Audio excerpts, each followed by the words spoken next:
Hi, my name is Stacy Carr. I'm the Technical Assistance Coordinator for the VCU Autism Center for Excellence. Autism spectrum disorder is a developmental disorder that ranges from mild to severe disability. The characteristics of autism include behavioral, social, and communication difficulties. Some of the things that you may see are inability to form relationships with others, difficulty during group work, either not wanting to participate or wanting to complete the whole activity on their own. Some fidgeting during class, wanting to get up and leave. Some social communication difficulties with either responding to communication attempts by others, like the professor or peers.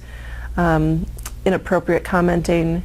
It's often common to have very specific comments given to professors, either about how something they've said is inaccurate or perhaps something about their appearance.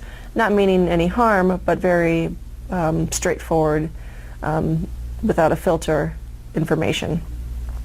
Additionally, you may see difficulties with organization. Students on the autism spectrum often have difficulty planning for activities such as when a test is going to happen or a large project with multiple steps, and will forget to do some of the steps, forget to turn in assignments, or have difficulty completing the various steps of the assignment. Students with autism spectrum disorders have many strengths as well. They are very specific about their interests, and if you can capture what they're interested in about and their motivation, they will have great detail. They will be very honest and truthful with their knowledge and with their friendships. They have a great deal of passion for what is interesting to them. If you meet some individuals on the spectrum, they may have a passion for music perhaps, and they will have a lot to say about music, the genres, the artists, different types of music, and can talk about it for hours. When they are very interested in the subject matter, say computer programming, the products that they'll produce are top-notch and very thorough. So that's something very much to look forward to. People with autism spectrum disorders have a variety of difficulties on the job. In finding a job that suits a person with an autism spectrum disorder can be challenging as well.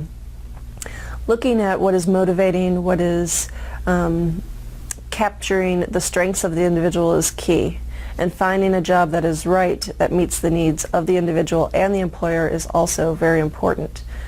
So if you can find a job that suits the employer, that will also tap the interests and strengths of the individual with autism, then you have a perfect match. Some of the difficulties that you may run into are staying on task during work, completing a given assignment, a task assignment at work in an appropriate amount of time, some of the social skills associated with coworker politics, friendships and relationships. You also might see some interesting behaviors around sensory issues. Some of the things with autism that we often forget are the sensory impacts. So things like sights and sounds, lighting perhaps. So fluorescent lighting might be difficult for some individuals with autism, or smells. In one case I remember a young lady who wasn't thrilled about a woman who was chewing gum in her office because of the smell of the gum and the sound of her chewing. And that became a problem because she wanted the woman to stop chewing gum and would say things that were inappropriate to make her stop. But if you can put some supports in place so that there's appropriate communication avenues for the individual with autism, they will be very successful. When communicating with individuals with ASD, it's important to be very concrete. I highly recommend using email as a way of getting communication across to individuals with autism. One of their big deficits is social communication, and the social communication piece of nonverbal language, of understanding intent, of processing the verbal information can be very difficult.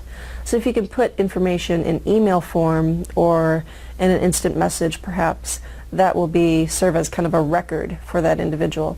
Additionally, when they respond to you as a professional, they can look at their email prior to sending, and perhaps it'll be more appropriate and more on topic than if they were to respond in person. Things that you may want to consider are if there's specific tasks that need to be done or things that you would like to see from that individual, bulleting the information. So maybe a task list of the things that need to get done. But being very direct and concrete is the best way to communicate with an individual on the autism spectrum.